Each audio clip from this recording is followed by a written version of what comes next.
am bored. What should I do? Ah, ich weiß. Hallo und willkommen, Germfam. Ich bin Meister Lenze and you're watching Get Germanized. Und heute and today we have the amazing Aljonuschka from Russia with us. Hello. Hello. And we are going to talk about Aljonuschka's first impressions of Germany, because she's here to study in Germany. What exactly do you want to tell people what you want to study, or nah? Yeah, I don't mind. I want to study English-speaking cultures. Yeah. And do my master's in linguistics. Very nice. What made you decide to come to Germany actually and to study here? Well, to be honest, it's just the only affordable option abroad, because the education here is super cheap comparing to Russia. Really? Yeah. How much is the university education in Russia, if you don't mind me asking? Well, at least 10 times as expensive. 10 times? Yeah, because here I just paid, I think, about 400 euros for a semester. Yeah, it would be 10 times as expensive. Well, I mean, we have cheaper universities as well, but they are not usually that good. So you're telling me that in Russia a semester costs 4,000 euros? Let me just convert it in my head. Yeah, it can. Wow. Not at every university, and you can also study for free if you're super clever, but most people are not. Well, I can relate to that. So, yeah, and I wanted to study somewhere abroad. I didn't want to continue my education in Russia, to be honest. Yeah. Not because I have anything against it, but I tried it, graduated there, wanted to try something new. And I want to study in Europe somewhere, and, well, from European countries. That's the only affordable option. But, yeah, don't tell anyone, because I wrote something different in my motivation letter. Well, good thing that you're Aljonuschka. I know, that no one knows who you are. Okay, well, and yeah, like you said, in Germany, a semester, well, at the university where you study, which is hidden in secret, but it's about 400 euros, right? Yeah. What is included in that? Yeah, and it's cool that a semester ticket is included, so you can basically travel for free. On any public transport, you can even travel between like cities. So I can go to many different places, well, not disclosing where, but somewhere in the north. And that just doesn't happen in Russia. Like in Russia, you have to pay, and then you pay for public transport as well. So that's not included in there. How much is public transport in Russia? It's cheaper than here, of course, but still, if you need to pay every single day to get to university and then back, then it's going to add up to quite a sum. Well, for example, we found out that a trip of about 60 kilometers by train costs about 10 euros 50 or something, I believe, if I'm not mistaken, if you take the Deutsche Bahn, the normal train. And also, if you compare the same, if you want to go by car, for example, a liter of fuel at the moment is about 165 euros, which was, to you at least, that's surprising. insane. Because Yeah. what does fuel cost in Russia? In Russia, it's about 60 cents, maybe even a bit less. And I was surprised that you said it's different every day here, because for us it's not. It's pretty stable. I mean, it's growing, Yeah. but steadily. It doesn't change daily, it doesn't fluctuate like this. Yeah, I mean, to be honest, like you said, Russia produces oil Yeah, itself. so most people are complaining that the prices are still rising despite that. But they probably don't know what the prices are like in the rest of the world. And also, I mean, Russia kind of needs cheap fuel because it's so massive, right? You told me that if you travel in Russia, you easily go for many hours if you want to get anywhere, right? Yeah, of course. Like I took a train from, well, let's say from Hamburg to here, and it was just nothing really. Oh wow, it was just nothing really. It was like 2 hours altogether, and for most people here, it's like, oh man, that's such a long ride. No, it's nothing. It took me more time to get to my university from my house just to the university building when I lived in Russia, and here, yeah, the distances are definitely different. I mean, I heard that before, that people from the USA or Canada, they always laugh at what Germans think is a long travel time, because also their countries are so big. So I completely understand that, obviously. But for a German, traveling from the very north to the south of the country is an annoying long trip. How long is it? Good question. I haven't made that trip in a while. But I would say at least 8 hours or something. 8 hours, for real? Yeah. That's like from St. Petersburg to Moscow. It's not even a trip. It's just overnight. It's pretty convenient. Come on. I once traveled from St. Petersburg to the south and it took me like 2 days, 40-something hours on train. That was a bit exhausting, but still, many people travel even further. Okay, that is crazy. I mean, I think overnight trains, they want to establish them again in Germany. I read something along those lines recently, but I've never taken one, to be honest. I don't feel like it's that common in Germany. Correct me if I'm wrong, guys out there, and girls and people. So, yeah, but traveling in Germany is definitely much easier than in other countries. It is. Do you have any... Well, I mean, you've taken the trains here. What is your first impression of trains and trams? I was super scared that I'll get lost because I always get lost. But it was really easy to find it, and yeah, it's super modern, super just fast. I took this, what is it called? Like from Hamburg to Bremen. It's like ICE? This ICE. one. Yeah. Intercity Express. This one. It was super fast, super modern. Didn't really get how it works, to be honest, because there are different like erste classes above, and the zweite is below. That's not a thing in Russia. We just have different like carriages for that. Okay. Then I had to take this S-Bahn. I don't think they exist in Russia either. Straßenbahn, the city train, basically, the tram. Yeah. Very fast, very convenient as well. Yeah.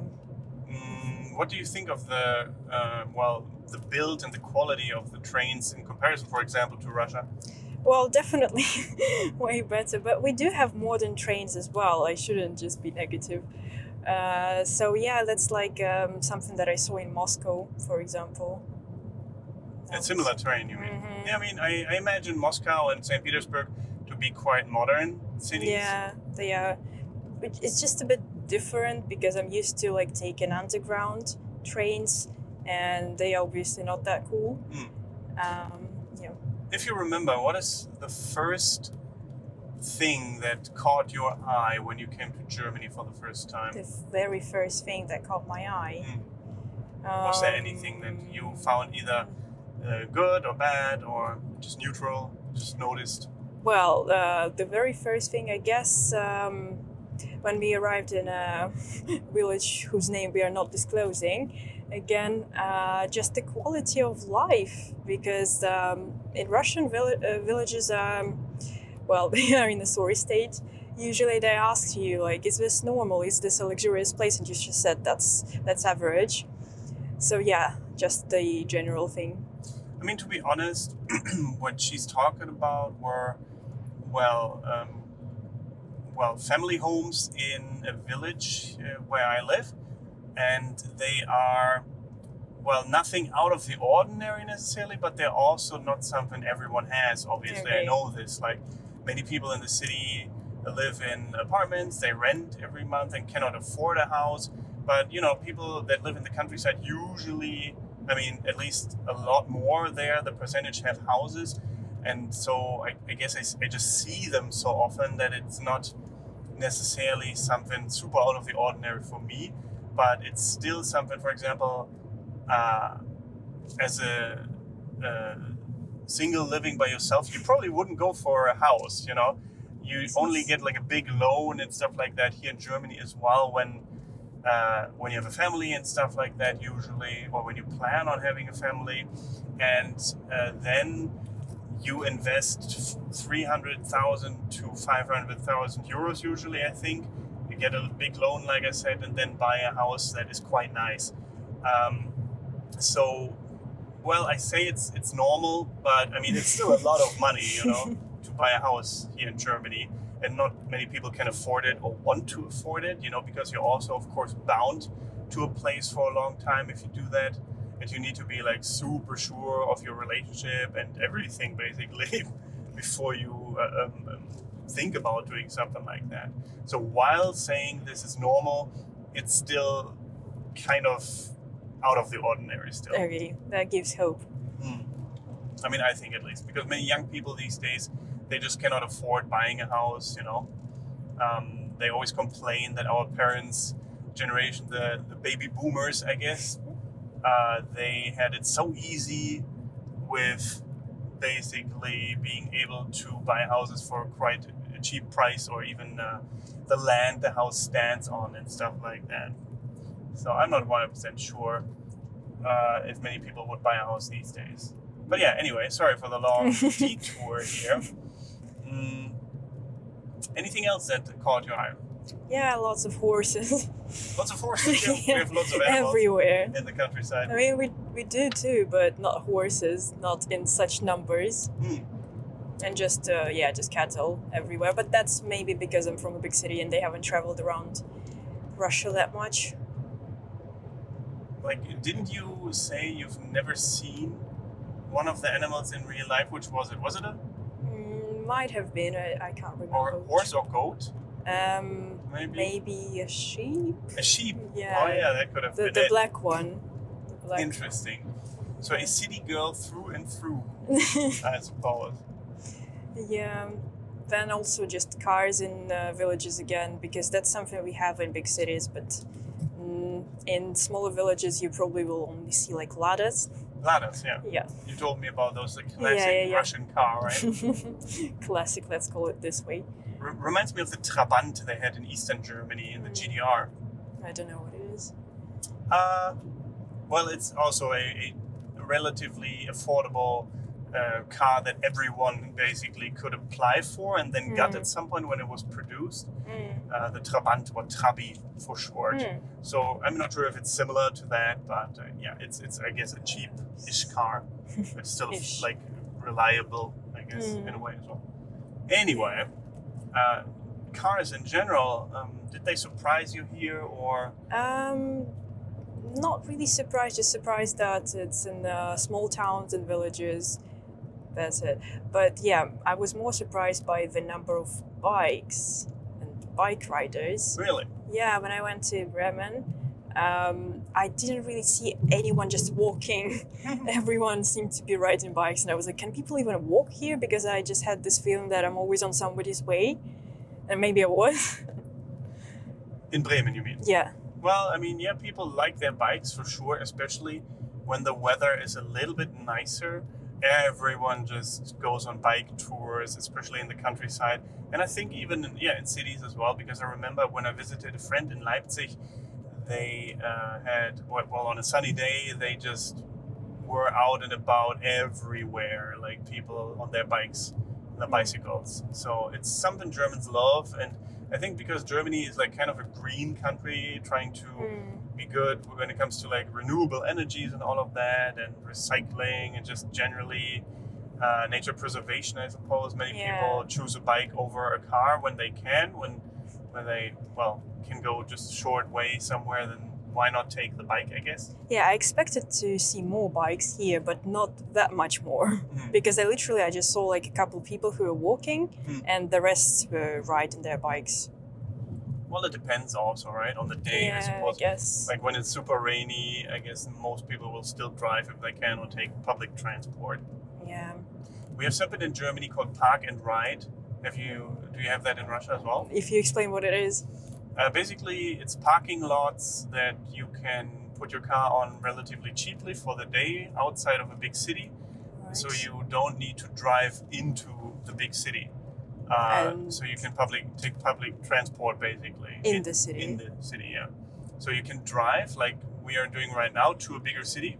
Right. Or near it, and then basically take the train the rest of the way. But what's the point? You can just leave it anywhere? I mean, the car? On a Park and Ride parking lot. That's what it's called. Okay. Usually you see like a sign P and A but car. Can't you just leave it anywhere? No, just like on those parking lots. I don't know, I would just park it anywhere. And well, I mean, I guess but good luck finding something close to the city. Well, close to the city, in Russia it's possible. It's easy. In the city itself, it might be difficult. Yeah, that's quite annoying. How much is parking in for example, St. Petersburg or something like that? Depends on the area. It's still mostly free. So for most part, you can just park for free if you are lucky to find a place.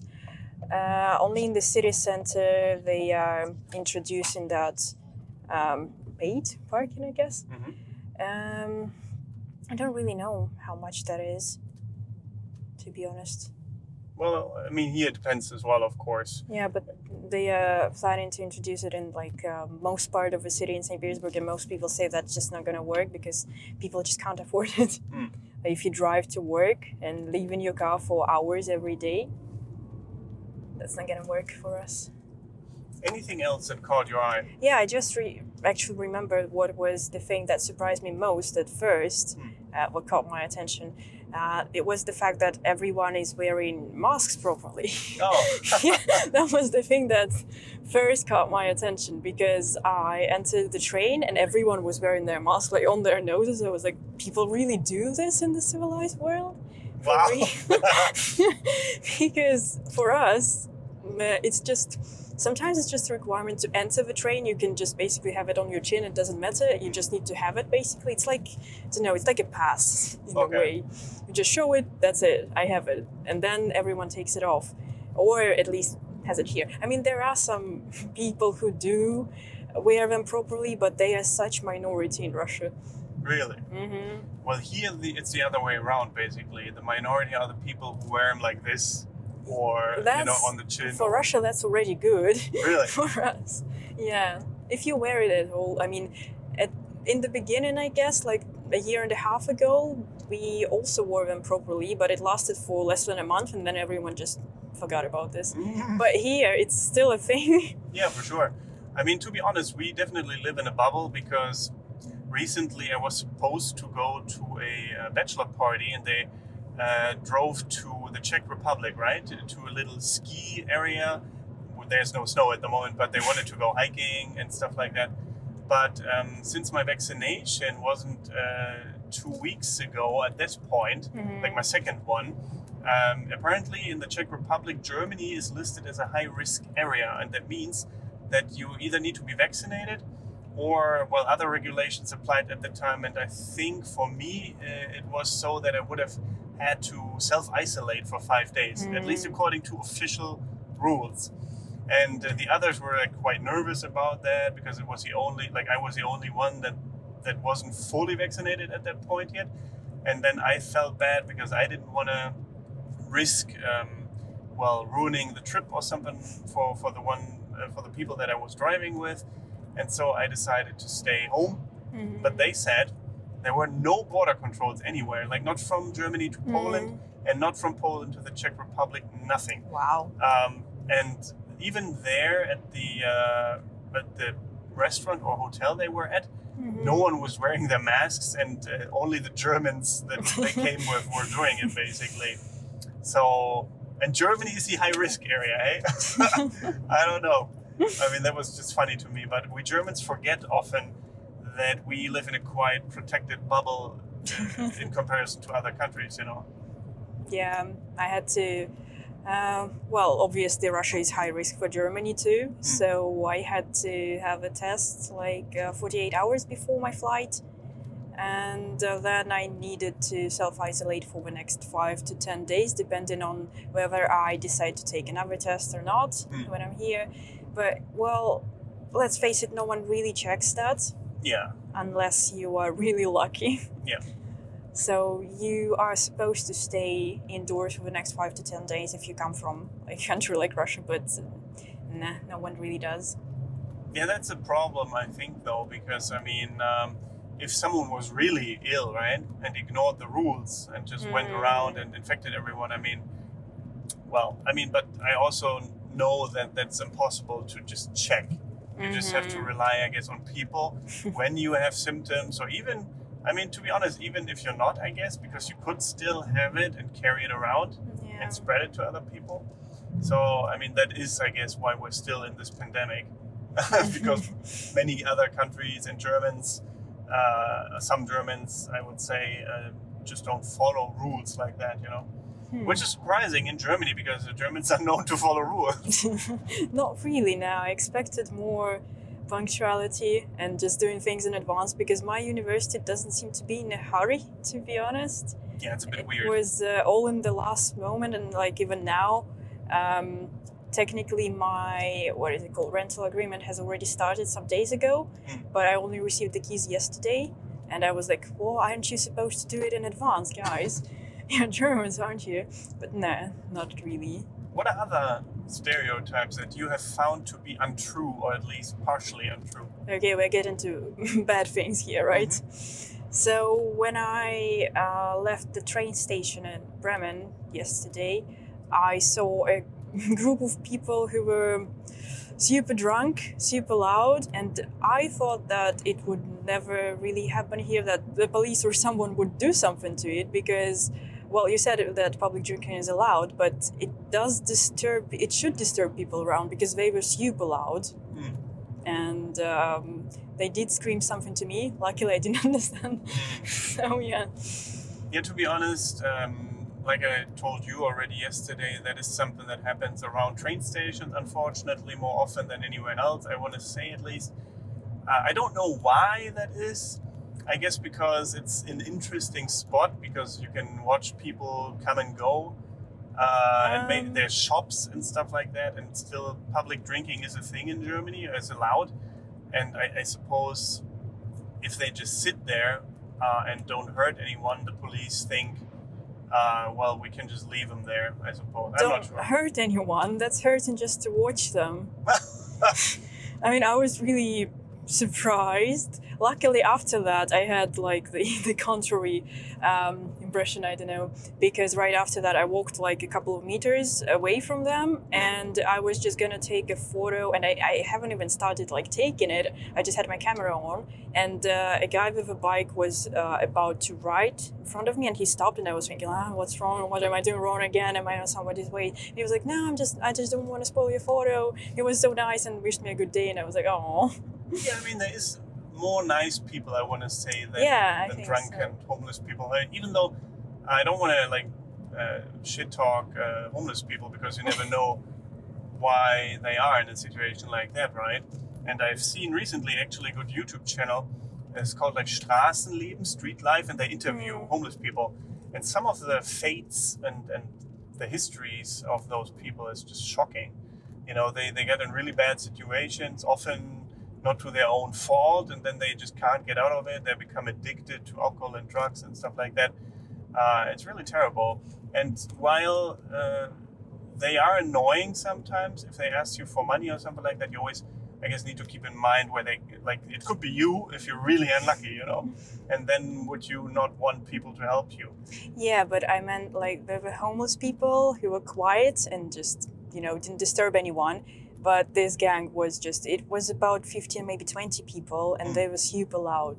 To be honest, I don't think they must have, like, there were probably no homeless people there. Maybe a couple, but often punks and just youths, I guess. But you said they're like around 50, right? Yeah. I'm not sure. I mean, maybe it was homeless people, who knows? But yeah, I mean, like I said, it's mostly around train stations in Germany. For the reasons that I stated, because I guess there are shops, a lot of people that could potentially like donate to them or whatever. To them, yeah. I mean, yeah, they ask you for money every now and then, I suppose, or have signs like in any other country and city, I guess.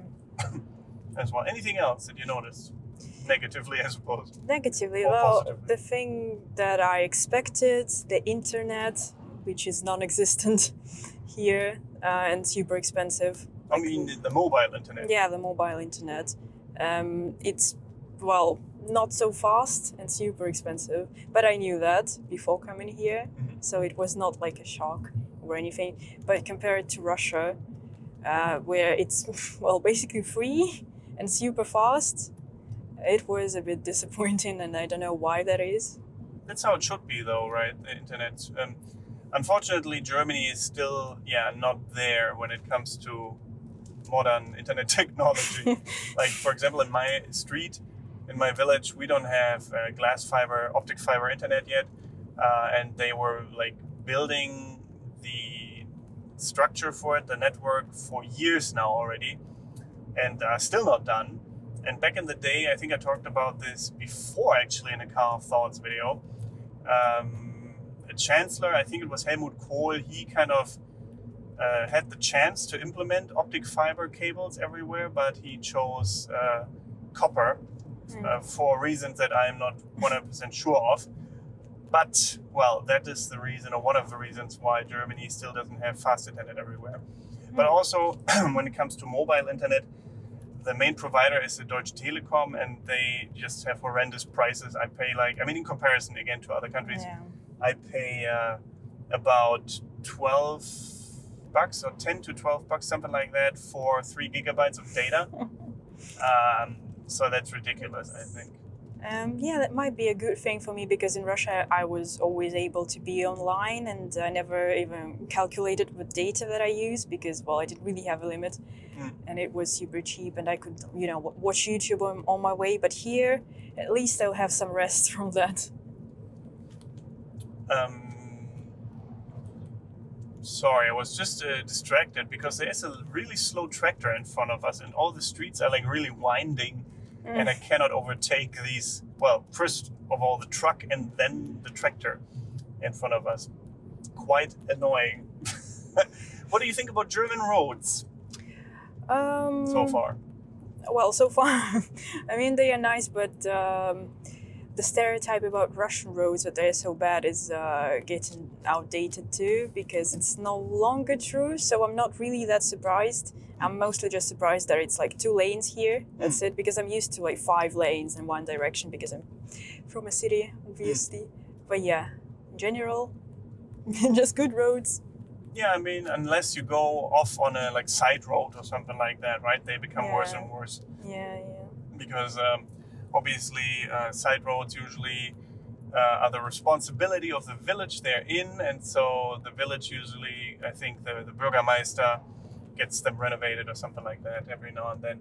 That's how it was with our inner city, inner village, I suppose. They renovated recently, like the pedestrian walks and some of the roads and stuff like that. So the responsibilities are like separated. I guess for main roads and Autobahn, it's like, I guess the state the Autobahn is in, but I'm not 100% sure, to be honest. Maybe you out there can let us know who's responsible for repairing the Autobahn. Let us know. Oh, this could be a chance to potentially overtake in a minute. If they were just a little bit faster. In Russia, we would just do that. What? Overtake people. It doesn't matter how close the other car is. Really? Oh yeah, maybe that's what surprised me. Well, not surprised, I guess. I was ready for that. That people drive properly here. Not like lunatics. But I expected this. Feels nice to be safe. Well, we did it. Let's see when the next tractor is coming. We are now in Neuenkirchen. Wow. Yeah. Anything else you well noticed? Yeah, a couple of things. Like the dorm where I'm gonna be staying with my future flatmates. It's really luxurious for Russia, I would say. But of course it costs more, because in Russia it's basically for free. It's given to students, but you have to share your room with another person or maybe 2 other people, a room. And here, yeah, you get your own room, and it's pretty huge for our standards. But yeah, of course it costs more. But still, it's really nice that it's close to uni, because I know that for my university, my group mates lived in a town nearby, so they had to travel like 2.5 hours daily in one direction, and here it's just 15 minutes on foot. Wow. Yeah, so that was cool. You want to disclose how much, the room costs? Yeah, how big it is? I don't mind. It's 300. 300 euros a month for 20 square meters, you said? 20, a bit less, I think 19 something. 19, okay. But still, I mean, that is quite cheap, right? It is cheap, yeah. But I think that's because it's Bremen, because some friends from Russia who study in Berlin, they pay way more. But also because it's, I guess, a student's dorm where only students can live, Yeah, right? but they also live in student dorms. Oh, okay. Yeah. Yeah, I guess it also depends on the popularity of the city. Like Yeah. Berlin is obviously the city, I mean, other than Munich maybe as well, where everyone just wants to go. Yeah. If you're a foreigner, especially, I guess, because it's easier to get settled there. I mean, Bremen is still easy as well, I would say. What do you mean by easy? Because many people will speak English as well. Oh, well, I That's haven't really had a problem with that. Yeah, no. I mean, you speak German pretty well, I would say. I understand pretty well, but I don't speak well. Well, I mean, could put that to the test, but I'll spare you. Thank you. Thanks so much. Not embarrassing me in front of everyone. That's fine. The German fam is very understanding. They all are learning German out there. Yeah, they understand my struggle. Indeed. Indeed. So anything else? Well, the thing that I also knew, but I kind of forgot about it when it happened, when in a restaurant, when you order just water, they bring you the sparkling one. That's weird. They bring you sparkling water why? as a standard. I mean, I don't mind it, but I didn't ask for it. Yeah, unfortunately, you have to ask for still water, otherwise they will always get you the I sparkling. don't need to specify that. But yeah, I knew it, I just forgot about it, and I just asked for water, and I was like, okay. And also, I mean, I'm not sure how it is in Russia, but the water isn't free. No, in Russia it's not free either. Okay. Because I know that sometimes people from the US, they always complain, what, the water isn't free? Or in Japan, I think you don't have to pay for water either, if I'm remembering correctly. So yeah, I mean, I think it should be free as well, because it's kind of like a basic human right. And I also believe if you were to come into a restaurant and say, could I please have some tap water? I think they technically would have to give it to you, because it's like a basic human right, but I'm also not sure if they would everywhere. Yeah, that's another thing, like tap water. You can actually drink it here. Yeah. It's so weird to me, like I try drinking it, but I'm just so not used to it, because in Russia we have to filter it, we have to boil it, and then it's drinkable. And here, when you just drink it out of a tap, that's just against my nature. Well, I mean, to be honest, I guess filtering couldn't hurt still. I mean, why not, right? There might also always be a little bit of anything in there, but it's usually very good quality and like pre-filtered. I think it mostly depends how good the quality of the water is, also what kind of pipes you have in your house. For example, some houses are very old, and so they have very old piping, and so the water quality might be a little bit worse because of that. Or generally, areas in Germany have different levels of kalk, sorry, not chlor, kalk in the water. I'm not sure what that is in English, actually. Is it calcium? No. I don't know the word. Anyway, it doesn't matter. Water quality varies as well, but it's usually quite good. And I guess everywhere in Germany, it's like it's okay to drink tap water, you know. I'll have to get used to it. I mean, just psychologically. So what else? What else? Well, apart from that, I guess the fact that it's super cold inside the home, because it's almost like outside, inside the house. Inside? Is it the same as outside? Yeah, here. Because in Russia we have central heating in winter, and I can always wear just, shorts, tops, that's it. But I mean, to be honest, that's the same here. You just have to put on the heating to the level we don't put it on. We can't really. Well, I mean, we could technically turn it off, I guess, but no one does it. It's just. I think it's a given. It has to do with the fact that Germans, well, again, try to save cost, and also it's better for the environment, I suppose, if you don't use it as much heating. So many people, or the people that I know at least, they always try to wear more layers instead of putting on more heating. They wear like sweaters and thick clothing inside sometimes as well if they're cold, instead of putting on the heating and wasting oil, I guess, or something, or gas. But again, it might have to do with the fact that Russia is so rich in oil, rich in oil and stuff like that, right? So oil is cheap in comparison. While in Germany, it's quite expensive. Yeah. But maybe there's other reasons that people are keen on telling us about. So do that in the comments, please. But yeah, anything else? Just keep on talking, by the way, I if guess you have more. just what else? Supermarkets, the prices there.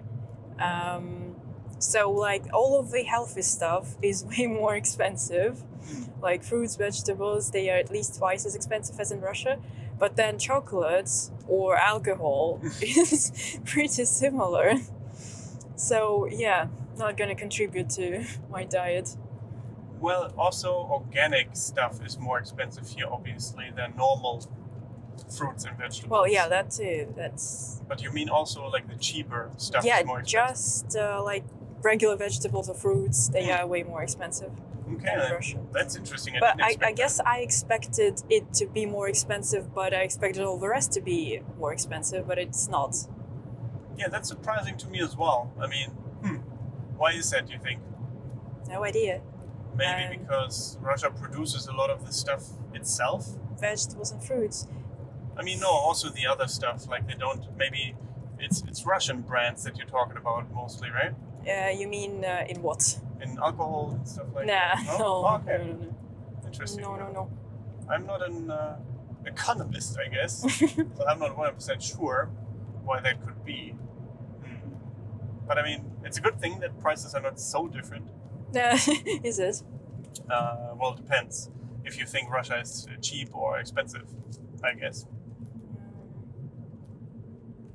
What do you think? If Russia is expensive or cheap Yeah. compared to Germany. In some things, I guess in the rent, it's cheap. And the rent is cheap. In Russia. Something I'm not sure if you want to talk about, but that was fascinating to me Okay. was I'm that scared. the wages in Russia are being paid very differently than in Germany. Yeah. So we've got a way easier tax system, and it's just 13% from your monthly salary. Basically, you just pay it off, and it's deducted automatically from it. Did you say deducted? Deducted. Yeah. And that's why most people's official salary is about 200 euros, so that the tax is only deducted from that sum, and the rest is just handed to you, because then you don't need to pay taxes for it, or it can be just transferred to your bank account, but it's going to be like a personal transaction. That's it. But official salaries are 200 euros, 300 euros, maybe something like that. That's so funny to me because in Germany that's like very, I mean, not frowned upon. People do it obviously, but not officially. Like it's Schwarzgeld, black money basically. That is like, yeah, off the books money. Same for us. Okay. We call it the same. I'm not sure how common it really is. I mean, not in normal jobs though, I don't think. Like if you have like a normal vocation, is it called vocation? Like a normal job somewhere. And then your boss wouldn't pay you like a fraction and then pay you the rest, like hand it to you or something like that. That wouldn't happen usually. Sometimes when you are searching for a job, in some ads they say like white salary only, literally. So that's kind of considered to be good in Russia, but it's not common. Wow. I didn't know that was a thing. Russia is super interesting to me in some cases. In that sense, yeah. Also, I mean, again, don't have to talk about stuff that you don't want to talk about, but with the driving test, story was super interesting to me. You want to talk about that? Yeah. So that's, I guess, the most corrupted area in Russia. No one is trying to do anything about it. Everyone is aware of it, so it's not a secret. It's not like some secret knowledge. But yeah, there is no way to get a license if you don't pay for it. I think it should be possible technically, but I know some people who refuse to pay just out of principle, and they've been taking their exams for years now, for like 7-8 years. They just refuse to pay for it. But good luck to them. It's been 8 years. Wait, do you mean pay for it? I mean, we for have to... the exam. Yeah, but we have to pay like 2,000 euros or something like that in total for everything. Wow. For the driving 2,000. lessons, something like that. For the driving lessons, the tests and stuff like that, the cost is quite high. But in Russia, what you mean by paying for is... No, we pay for lessons, we pay for theory, we pay for practice, and then we take exam, and we have to pay for that. So and in the exam, black money, basically. yeah, again. in the exam itself, it doesn't matter if you can. It doesn't matter if it's your first time in a